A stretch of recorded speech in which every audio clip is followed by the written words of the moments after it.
tiny matters compared to what lies within us. And the important thing is to be able to connect with what is within us, identify and connect what is within us. The second quote that also summarized this whole talk is from Bronnie Ware, which is an Australian palliative care nurse. And she used to work with people with terminal illnesses. And she conducted a survey and asked those people that are in terminal illnesses conditions, what are the biggest regrets of their life? And she compiled all the answers. And what she found is that the number one regret of the dying people is that I wish I had the courage to live a life true to myself, not the life others expected of me. And this is really what I'm going to share today in mapping the blueprint for success, is that success only becomes true when you are authentic to yourself and you live your most authentic life. So let's start first with the neuroscience. And so as I mentioned at the beginning, I'm going to start from the neuroscience and build a practical framework that's going to help you make your blueprint for success. So let me first start with 3 key principles of neuroscience. The first one is attention creates change. Basically, it means what you put your attention on shapes your perception, and your perception creates your reality. So if you change your attention, you change your perception, and in turn, you change your reality. Now, the second aspect of change is that attention creates change literally in your neurology, and more specifically in your brain circuitry. And this is commonly referred to as neuroplasticity. The second key principle is rational is overrated. So while we think we mostly function most of the time consciously, we actually in reality do a lot of things automatically and unconsciously. We do things without being aware of what we're doing, and this is because the region in our brain that is responsible for conscious thinking, which is called the prefrontal cortex, is very limited in its capacity to store information. So the rational is overrated. The third key principle is social is primary. Well, this just means that we are social beings, and the social aspect of our lives play a major role in our perception, in the decision we make and the actions we take. And therefore, it's very important to keep that in mind. Because did you know, for example, that we process information related to physical pain and social pain through the same brain networks? This just shows you the importance of the social world to us. So if we look at how we function in life, it's a bit like an iceberg. There's 2 parts. There are processes that are visible and that other people can observe on the outside, and these are usually our behavior or habits, and the result we get from our behavior, which could be the outcome. So these are the things that are observable. And below the surface, there is also invisible processes that occur on the background. And these are usually thinking and emotion. It's about what we think and what we feel. Now, very often when we look at successful people, we only see the external aspect, mainly their behaviors and their result. But the truth is about success that it all happens below the surface, and it relies on what we think and what we feel, and specifically on whether there is an alignment between what we think and what we feel. So let's briefly have a look at thinking and feeling. So thinking and feeling are conducted by 2 different regions in the brain. So thinking, as shown here, is the prefrontal cortex in orange. And feeling is through the limbic system, which is shown in green. Now, the interesting thing about both processes is that they function in an inverse relationship. So this means simply that the more we think rationally and activate our prefrontal cortex region and our executive mode, the less we activate our limbic system and our emotional mode. So in other words, the less we become self-aware and the less we become socially aware. Now, on the other hand, the more we activate our limbic system and emotional mode, the less we can think clearly, plan, and execute.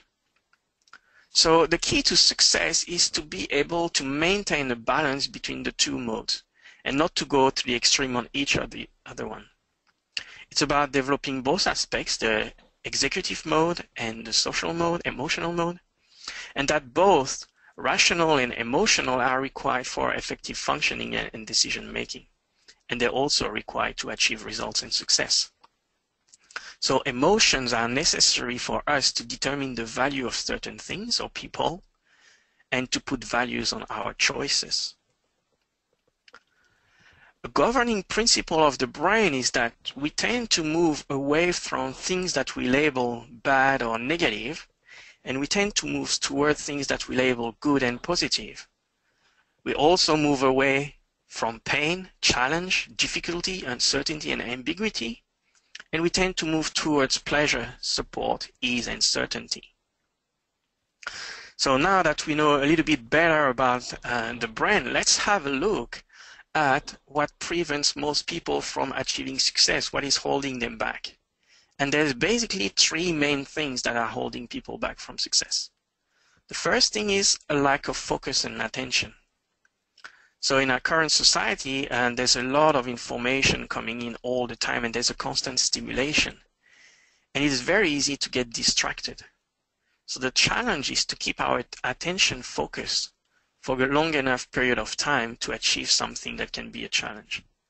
So many things are competing for our attention. And so lack of focus is one of the first roadblocks that holds people back from success.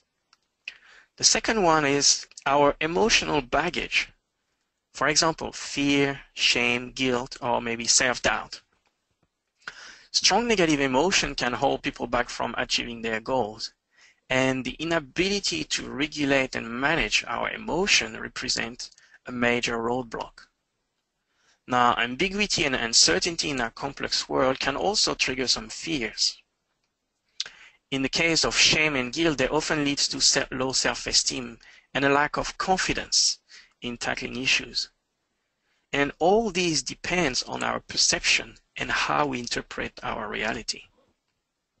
The third roadblock to success is a lack of strategy for execution.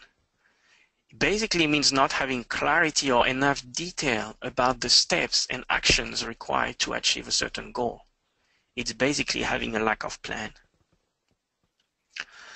So if we go back to the brain, let's see how we can develop a framework to help us to be more successful in life based on the brain and what we know about how the brain functions. So, there are three major evolutionary layers according to John McLean, which is a neuroscientist from the 1960s. And so we have the reptilian brain, also known as brainstem and cerebellum. And this is important for our survival. The second layer of the brain, which is the mammalian brain, corresponds to the limbic system.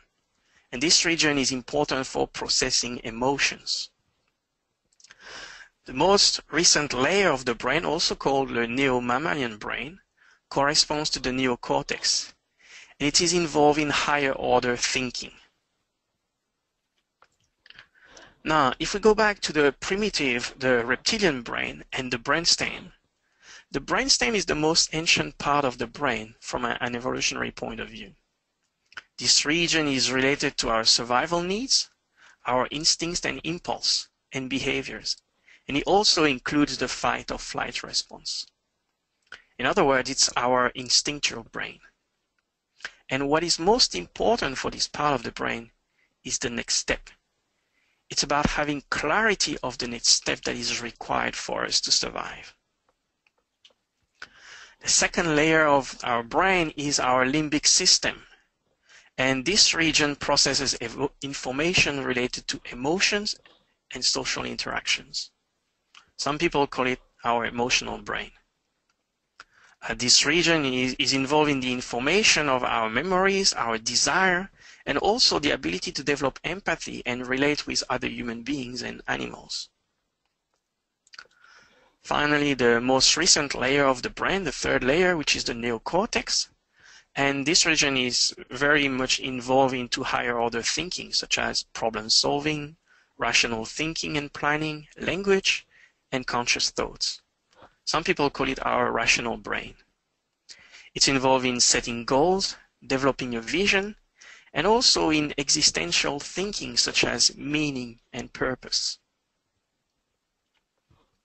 So these are all the three different layers of the brain, and each layer of the brain with its particular function and way of processing information is indispensable for optimal brain function, performance, well-being, and success. So now I'm going to translate the neuroscience into a practical framework, which I call the blueprint for success, that integrates the three layers of the brain: the instinctual brain, the emotional brain, and the rational brain. And this framework is basically composed of three core elements, and it applies to personal, professional, and business success.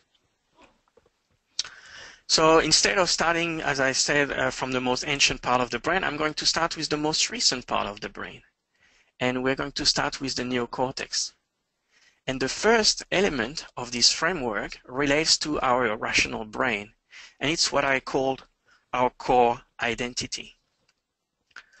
Our core identity is basically clarifying and answering some questions like, who am I? Or what do I want to achieve in life? Or why do I want to achieve it? Or what life do I want to create? These are really personal questions, and that's why I call it our core identity. And if I go back to my metaphor of the iceberg, we can further uncover important elements that dictate and shape our core identity. And again, there's two parts, a conscious part and an unconscious part. The conscious part of our core identity relates to our behavior and the results we get. And the unconscious part is composed of two things: our core drivers, which are our deepest unconscious motive that drive all our decisions, actions, and behaviors, and our core values. These are our life priorities, the things that are most important and meaningful to us, the things that bring meaning to our life, the things that we stand for, and the things that make us unique and individuals. Now, our core drivers drive our core values, which then determine our behavior and the result we get in life. And so, similar to what I mentioned before, the iceberg, most important thing is what occurs below the surface, what most people don't see or what we are not aware of, which is our unconscious core drivers and core values. Now, the key element of the core identity includes, as I just mentioned, our core values, which is our highest priorities in life, our core driver, our deepest unconscious motive that drives every action, decision, and behavior. But there's also our vision. Our vision is the ultimate goal or the outcome that we want to achieve in life. And that is important for having some kind of direction in life. We also have our life mission and purpose, which give us the most meaning in life and what we want to dedicate our life to. And we have something called legacy. Legacy comes from a universal desire to leave something behind our mortal life, something that we can be remembered for. Basically, it's similar to the masterpiece we want to create from our existence. Now, all these elements of the core identity are specific, and they're unique to each one of us, which means that no two people has exactly the same core identity. That's why we are all unique, and we have a unique path on this planet. Having clarity of our core identity allows us to manage most efficiently and effectively our most precious resources. And those most precious resources are time, space, energy, money, and the relationship we build throughout life. Our core identity gives us focus, attention, direction, and also dictate our actions. So practically, what does having clarity of your core identity means? Well, the first thing is to determine your core values and core drivers, which is basically making this unconscious driver conscious and becoming fully aware of them. The second thing you can do is to describe what legacy you want to leave behind you. In other words, begin with the end in mind. And a very good exercise is imagine if you were to write a Wikipedia entry for yourself. What would you write in your Wikipedia entry? If everybody was able to see that Wikipedia entry and it would last for beyond your life, what would be the kind of thing that you would like to see in your Wikipedia entry? This is a really good exercise to reflect on the unique contribution you want to leave in the world. Next thing you can do is to describe your vision. And an effective way to do it is to create a vision board that includes all the different areas of your life, such as your spiritual area, your mental area, your vocational area, financial area, family relationship, social and physical. Using visuals allows the vision to become more real than if you were to write it down. So doing a vision board is a very, very effective way to flesh out your vision. The next thing is to write your purpose statement, and I'm going to share with you a very simple template to help you clarify and write your own purpose statement next. Last thing I want to mention is a personal journal. Now, the importance of documenting your life journey by maintaining a personal journal. The reason is because this allows you to monitor your progress, to see how you are evolving and keep track of your achievement. And I'll come back to that at the end of the talk. And it's basically doing your personal journal allows you to reflect on your journey, which is something that is very important in order to achieve success. So let's have a look at the purpose statement. So to write out your purpose statement, it's important to consider three aspects of life. Something I call be, which is who you are, do, which is what you do, and have, which is what you have. So be and do relates to what we give to other people, and have relates to what we receive from other people. Now, it's important to consider both aspects of self and others and to have a balance between the two. Because life success is about maintaining a relationship of fair exchange between ourselves and other people in order to avoid any emotional turmoil, self-sacrifice, or resentment. So the simple template I'm going to share with you integrate these three components of be, do, and have, and give and receive. So here's a template. It's very simple. And this will allow you to start to formulate your own purpose statement. Now, if you already have a purpose statement, that's great. And you can just use this template to refine it, to make sure that you cover all three aspects of life. As you fill in this statement, you will create a purpose statement that includes both the self and others aspect and the element of be, do, and have. And so just to give you an example, here is what my purpose statement would read like if I use that template. So my purpose is to be a human potential activator and performance coach who integrates neuroscience and human potential to help executives optimize their performance and well-being. As a result, I get paid to educate and inspire people around the world by sharing my knowledge and wisdom, and I contribute to the evolution of mankind. So this is just my own purpose statement. And so what I invite you is to write down this very simple template and start to write and formulate your own purpose statement using these three components of be, do, and have. So that was the first element of the blueprint for success. Let's have a look at the second element. And the second element of this framework relates to the limbic system and how we process emotions. Now, this element is what I call emotional intelligence and resilience. And here are some questions to help you evaluate whether you have adequate emotional intelligence and resilience skills. Some of the questions are you finding it easy to get in touch with your emotions? Do you have an effective way to self-regulate, which is, do you have an effective way to manage your own emotions when they present itself? Are you able to interact with people easily and effectively? Now, the thing is about emotional intelligence and resilience is that it's not something that is innate. It corresponds to skills that we can learn and develop throughout life with practice. So practically, developing emotional intelligence and resilience requires first to be able to manage your emotions or perceptions. Now, managing emotion is basically managing your perceptions and your expectations. Extreme emotional swings are detrimental to success. So managing emotions involves the equilibration of perception to minimize emotional swings and to prevent emotions from running your life. Another aspect is to dissolve self-imposed invisible mental obstacles such as negative emotions, limiting beliefs, fear, shame, guilt, or self-doubt.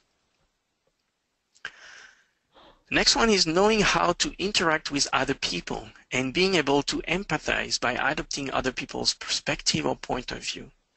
This is very important in relationship to our social component because social is primary. And the next one is the ability to collaborate with other people by having shared goals and the adequate communication skills to interact effectively with other people. So in summary, emotional intelligence and resilience relies on self-awareness, social awareness, and our ability to build and manage relationships with others. So here is a simple and practical way that can help you manage emotions and equilibrate your perceptions. So imagine you find yourself in a negative situation and you're feeling down and kind of depressed and not very upbeat. And so to be able to balance and equilibrate your perception, you could ask yourself, what is the upside of this event? Or have a look a little bit deeper on how this event is serving you, how this situation is serving you or serving your mission and your purpose. This will help you get back up. Because if you're in a low position, if you're low emotionally, nothing much is going to happen. And so it's important for you to re-equilibrate your perception. Now, the same thing happens if you're very upbeat and if you're completely elated in a situation. This is also being very elated is not a good situation to be because it's still not productive, and that tends to lead us to make foolish decisions. And so when you're very elated in a certain situation, it's also important to bring yourself down and equilibrate your perception. And two questions that you can ask yourself in this case are, what is the downside of these events to really bring you down a little bit more to the ground? And you can also ask yourself, how is this serving me, my mission and my purpose? So these two questions allows you to shift your perspective and have a broader awareness of the situation. And they help you to start uncover some details and things that you were not seeing before.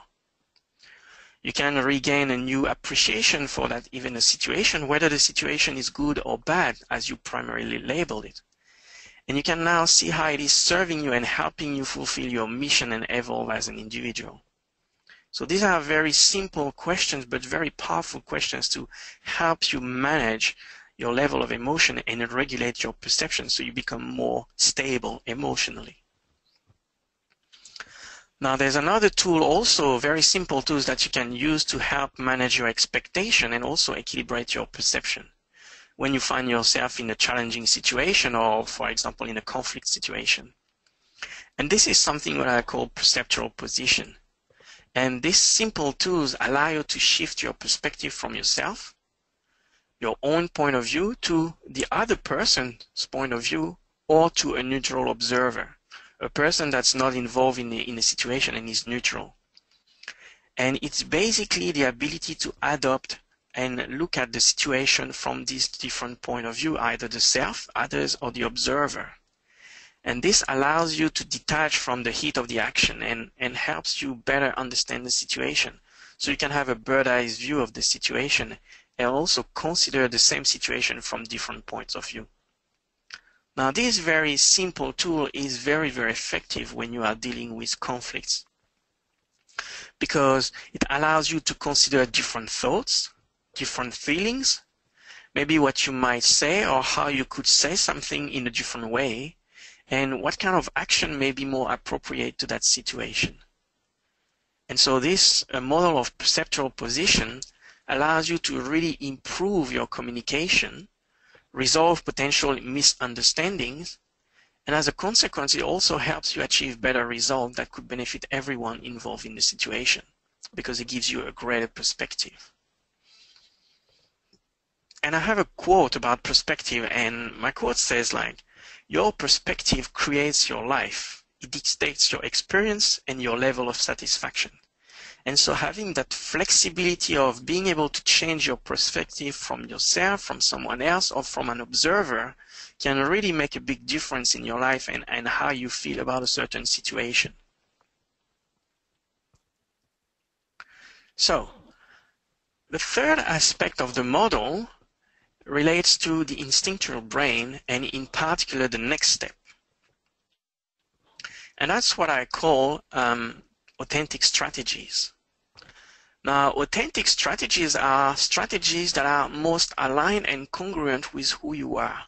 Strategies that are most aligned and congruent with your core identity. These are strategies that feel the most natural to you, and therefore they also give you the greatest result in life. So some questions to help you determine whether you are operating from authentic strategies include: do you know how to tap into your own flow? Or are you aware of your own rhythm? Or are you really clear on your next step?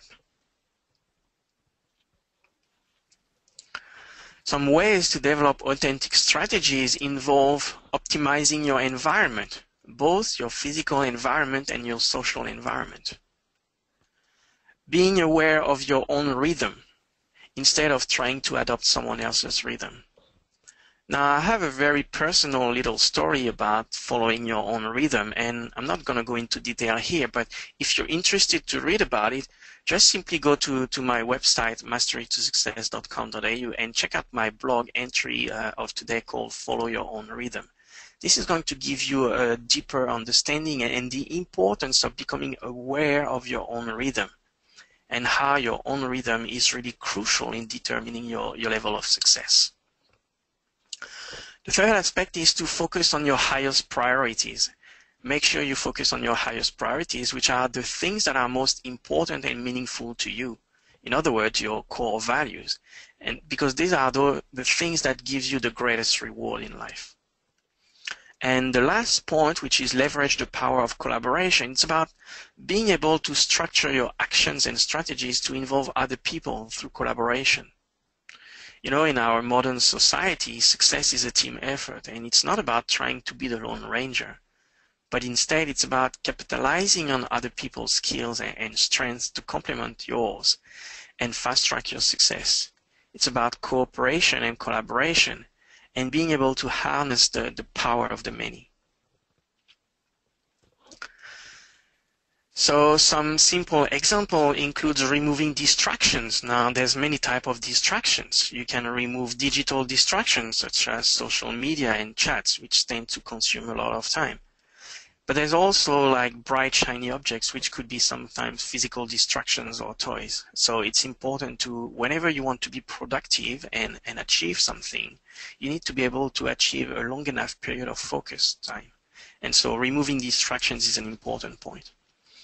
The second important point is when you set goals, it's important to align your goals to your core values. Otherwise, what's going to happen is you're setting yourself up for disappointment because you're setting yourself unrealistic expectation. And any goals that is not really aligned with your core value, what will happen is you're not going to have the energy and the drive to go for it. You're not going to be motivated to do it. You're not going to take action. You're going to procrastinate. And at the end of the day, you're going to beat yourself up because you haven't achieved your goals. And the third important point that I'm going to touch on later, which is called the law of compounding. Now, I just want to come back briefly on the governing principle of the brain that we've seen before. And which basically, we tend to move away from bad, negative things, pain, challenge, difficulty, and uncertainty. And we tend to move towards good, positive things, pleasure, support, ease, certainty, and clarity. Now, if I use this neuroscience principle and apply into achieving goals, let's have a look how it could look like. So let's say you're currently here in the blue dot and you want to reach your goal. And so to move towards your goal, what you could do is you could look at what are the benefits to me of doing these action steps that are going to get me closer towards my goal. It's basically using the two-word approach. So when you write down as many benefits as you can think of, this will increase the attention you put on this goal. And as I mentioned at the beginning, attention creates changes in your neurology.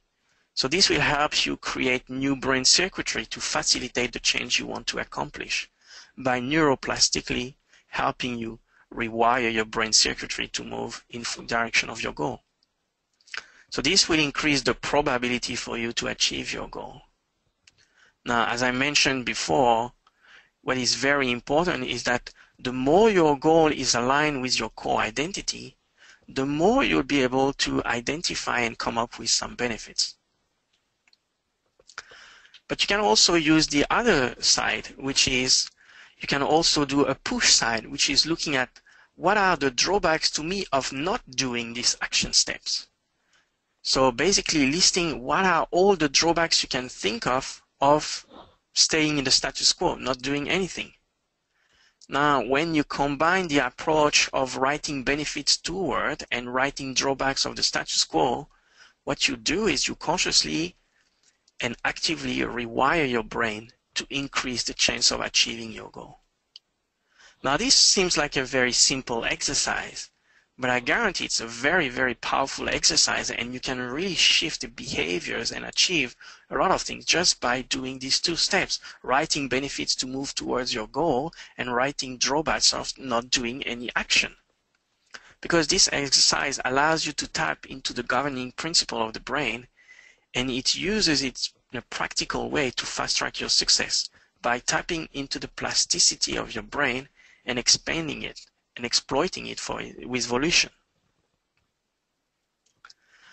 Now, another important aspect of achieving your goal or outcome relies on the ability to take action. And very often, when we set a big goal, when we have a big goal, it's not uncommon to experience some kind of procrastination, which is basically a form of resistance. Sometimes people talk about self-sabotage. And why does that happen is because very often our outcome looks too big, it looks too hard or too complex. And therefore, it's easy to get demotivated and say, oh, I can't do it. So what is a way to be able to move forward and achieve your goal and move toward your outcome is to chunk down your outcome into smaller bites, smaller manageable bite size, which is shown here on the screen. And when you do that, when you break down your big goal into a smaller manageable bite size, suddenly you get more clarity about time, space, and energy. You get more clarity about the sequence of steps you need to do in time and space, but also the amount of energy that is required for you to achieve this goal. So whenever you feel you set a goal and you're not moving towards it, it's probably because it's too big, too hard, or too complex, and you haven't broken down into smaller bite size. And so next time you set a goal, I really invite you to break down your goal into smaller bite size, to put in a sequence of time and space, and that will allow you to better manage your energy in terms of reaching your goal. Now, I mentioned before the law of compounding, so let's have a look at the law of compounding. So a very practical aspect of achieving goal and fast-tracking your success is what is known as the law of compounding. And in this particular case, the law of compounding can be applied to time and energy. So, for example, if you have, let's say, a single task to perform, and if you dedicate all your attention, energy, and focus to this task, well, the time and energy you expect to complete this task is very much likely the time it takes that you think is going to require. Because you have a single focus on a single task, the time it takes to complete the task is more or less the time you expect to complete it. So the expected time and the reality is the same. But what happens when you add another task? When you have to focus on two tasks at the same time, the law of compounding affects the time and energy. And it's going to take much more time and energy to complete the task. You'll take much more time, at least double the time to complete the task, because why? Because your focus and energy are split. Now, while your brain can consciously focus on 3 or 4 things at the same time, but I mean very simple things, you can only act on a single thing at any one time. Even worse, if you're trying to do 3 things at the same time, that's what people call multitasking. And why? It doesn't work. It's just an illusion. Every time you have to switch from one task, from one activity to a different one, it takes approximately 15 to 20 minutes to your brain to get back into the game and refocus. So trying to do 3 things at a time is definitely counterproductive. So knowing how your brain functions and processes information allows you to know the difference between facts and myths, such as multitasking. So today I share with you a very simple framework, which I call the blueprint for success, that is based on neuroscience and how our brain functions. And one thing that is remarkable is that the more people understand how their brain functions, the better they can use it. So this model is composed of 3 core elements: our core identity, emotional intelligence and resilience, and authentic strategies. And this model applies to personal success, professional success, and it can also be translated and adapted to corporate structure. So I just want to finish by sharing with you a very simple formula that ties this up all together. And this is what I call the success formula, or S for success. And success equals P, which is basically potential, multiplied by focused actions, minus interference. I like formula. As a scientist, I like formula because they are able to capture a very large amount of information with a great deal of precision. So now if I translate this formula using the blueprint for success I've just shared with you, it will look like that. So P, potential, is your core identity, having clarity and understanding of your core identity. When you have that and multiplied by focused action, which is basically your authentic strategies, the strategies that are most natural for you to achieve certain things, and you develop skills in emotional intelligence to remove interference, you are on your way to success. So to summarize the whole talk today, let's have a look at the 3 C of success. The 3 C of success are basically having clarity of your core identity, which is related to the neocortex and higher order thinking, the most recent layer of the brain. It's having confidence by developing skills in emotional intelligence and resilience to be able to manage your emotion and adapt to our constantly changing environment. And this is related to the second layer of the brain, which is the limbic system that deals with emotions. And finally, it's about having certainty of your authentic strategies, the strategies that are most aligned with your core identity and that allow you to tap into your own rhythm and flow. And this is related to our most ancient part of the brain, which is the reptilian brain, related to our survival and having clarity about what is the next step. And so that was the framework, the mapping, the blueprint for success that I wanted to share with you, starting from the neuroscience point of view and how our brain function, and creating a simple framework and very practical framework that allows you to look at the 3 key components to be able to achieve success: our core identity, emotional intelligence and resilience, and authentic strategies. And so I'd like to finish with a quote which also summarizes this whole talk, which is, in life, it's better to strive for progress, not perfection. Because progress is only measuring yourself where you are and what you can do today or what you can do tomorrow to make a little bit better, to progress a little bit better. If you strive for perfection, well, perfection doesn't really exist, and therefore you're going to compare yourself to something that doesn't really exist. And so that concludes my talk on the mapping the blueprint for success, and I welcome any questions. Thank you. If you have any more information, feel free to just email me at info@masterytosuccess.com.au, and I'll gladly answer some of your questions. So thank you.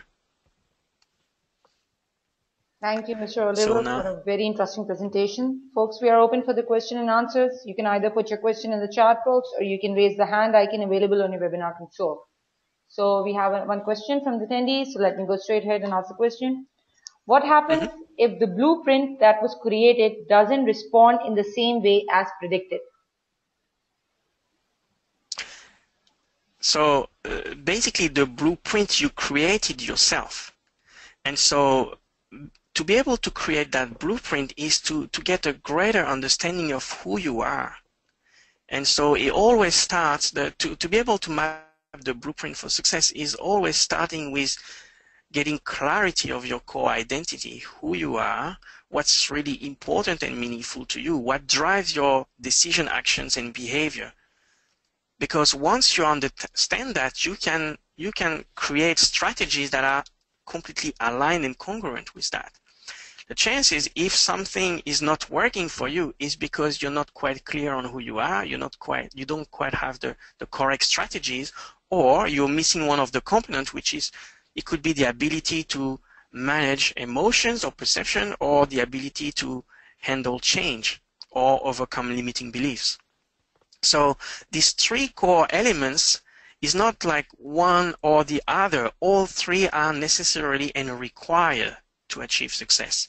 And you need to integrate all these three together. So you need to work on all those three together. If you have only one or two component, it's not going to work as well as you hope. They're all interrelated. Thank you, Mr. Oliver. We have a hand raised from one of our attendees. Mr. Rowe, if you can ask a question, I'm unmuting you. You can ask the question directly to Mr. Oliver. Hello, Mr. Rowe, are we there? Hello, Mr. Rowe. Yep. I don't think so. He's active. Okay, we have another attendee, that is Sama. I'm unmuting you. You can go ahead and ask the question, please. Hello. Hi, can you hear me? Yes, we can hear you. Sure, yes. Yeah, actually, my question is about perfection, because I believe everybody's calling me perfect. I'm a perfection person looking for perfection, and this is one of my excellent. This is why I excel in my work. So I know it's very hard to stay looking for perfection, but how can I manage this? Because this is something very hard to sustain after 20 years in the profession, but so far it's making me excellent. So how can I manage this? So you're correct in what you say. I say strive for progress, not perfection. You could strive for excellence. Excellence can be defined and redefined over the course of time. Perfection is a set standard. And so, you know, the way I see is strive for progress, and excellence is basically looking at what you did yesterday and trying to do a little bit better today. And if you keep doing that, you strive toward excellence, but it doesn't mean you will reach perfection. Perfection is an ideal, but excellence is achievable. As you look at and reflect on your life from day to day, you can improve and tweak your strategies and how you achieve whatever you want to achieve in life. And so, yep. Do you advise any book in this area that would really help me more to distinguish between these two areas? Well, I wouldn't recommend any book. What I would recommend is for you to monitor your progress and do a journal, a personal journal, and reflect on what you did yesterday and see how can you improve today, and keep doing that, because what you want to achieve is your own excellence, and is not necessarily what a book's going to tell you. A book's going to give you principle, but if you document your life and look at what you achieve day in, day out, you'll be able to identify what kind of strategies or what kind of little tweaks you can do in your life, in your own situation, and how to improve that.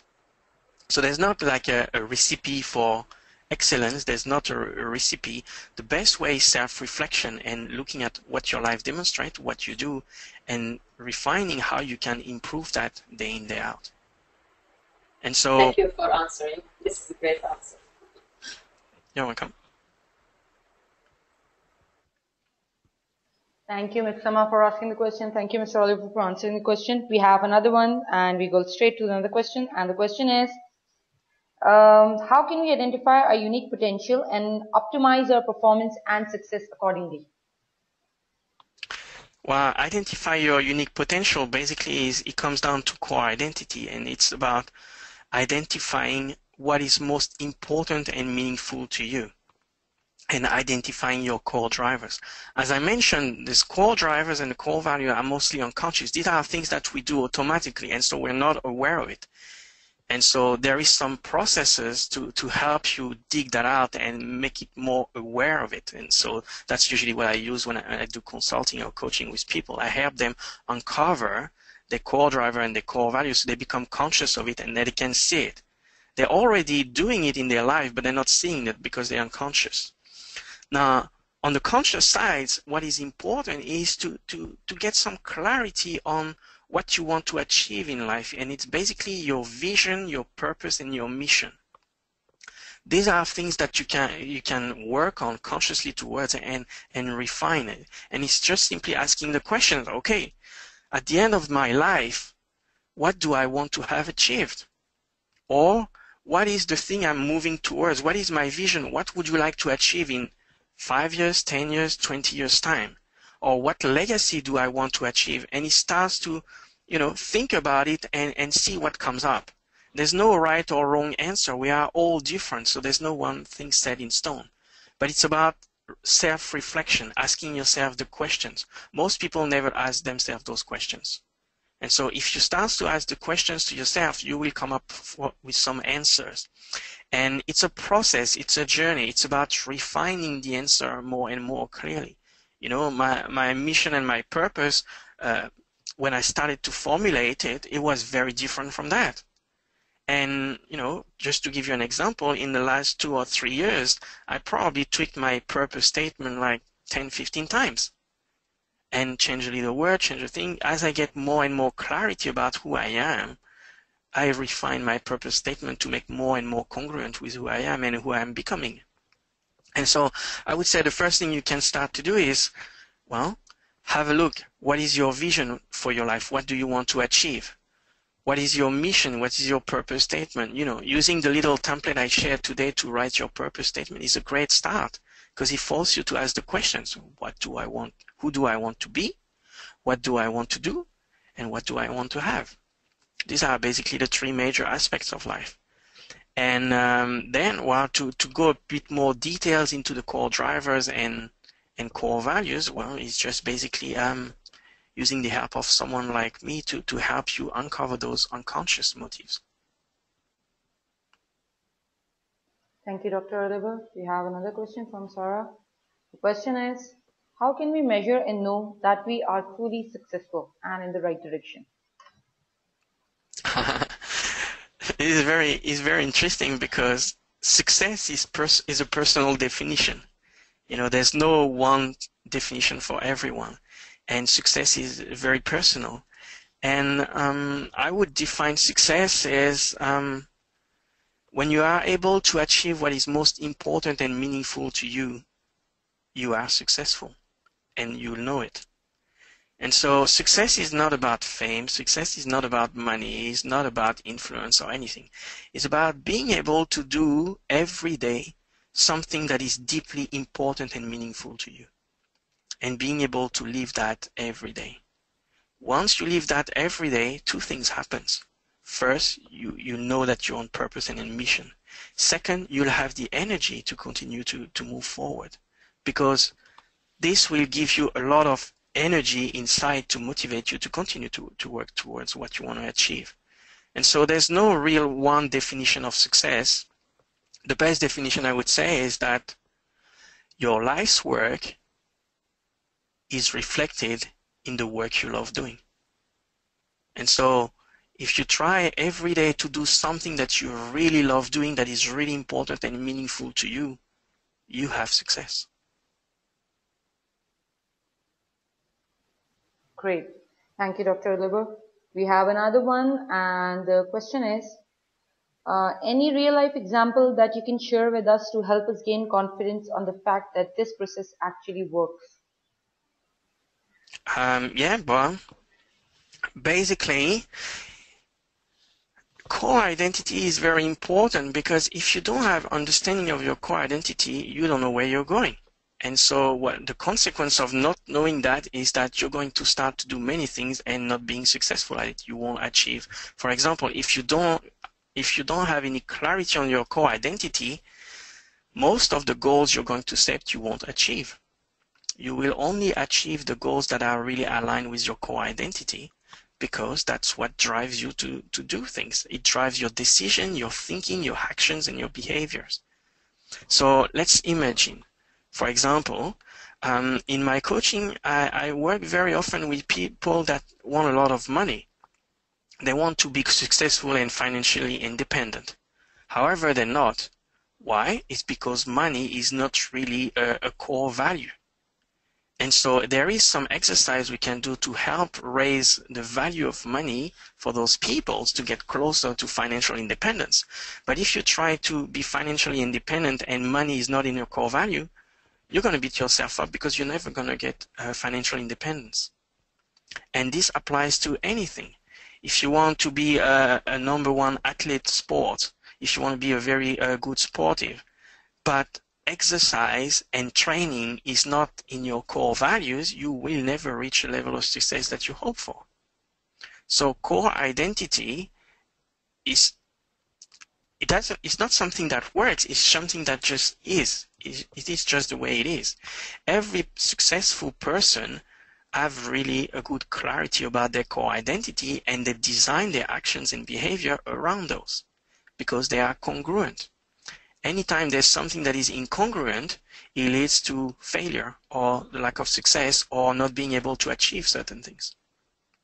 For example, in my own situation, one of my core values is about knowledge, understanding, and teaching, and that's what I do every day. I did that when I was doing medical research, or I still do medical research in neuroscience by mentoring students. And I continue to do that in a different form when I do executive coaching with clients. Understanding human behavior, understanding life and the human body is one of the most important things to me, and that's what I do every day. I probably spend 10, 12 hours a day doing that every day.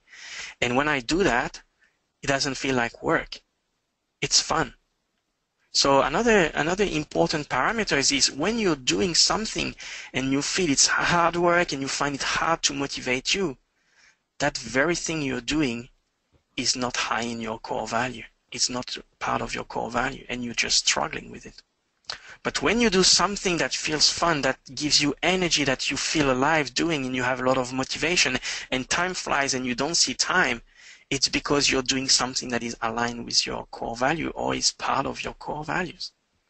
And that's probably the biggest feedback you can look. Whenever you're struggling at doing something, is because you're trying to do something that is not a core value. When you find you're doing something easily, it's just like cruising along and it's very natural for you to do and it gives you a lot of energy, is because you are doing something that is a core value. Thank you, Dr. Olivier. Well, we have time for one last question before we come to an end.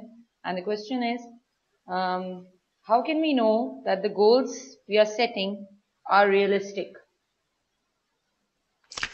Well, it's again, as I said, it always starts with knowing who you are and what's most important and meaningful to you, and basically your core values. Once you identified your core values, and you can compare your core values and see whether it's aligned with your goal, whether your goal is aligned with your core value. Let me just give you an example. Let's say a person has a core value of family, and that's a very strong value for that person. And that person sets a goal to do a lot of work and spend a lot of work. Well, what's going to happen? It's possible that that person is going to struggle because there might be a conflict between going to work and doing a lot of business compared to spending time with family.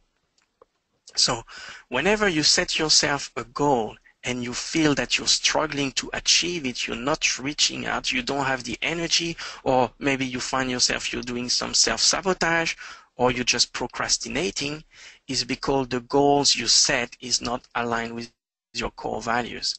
And therefore, it's an unrealistic expectation on yourself about the time it's going to take to achieve, about the resources you're going to need, about the energy you're going to need, and the time it takes for you to achieve it.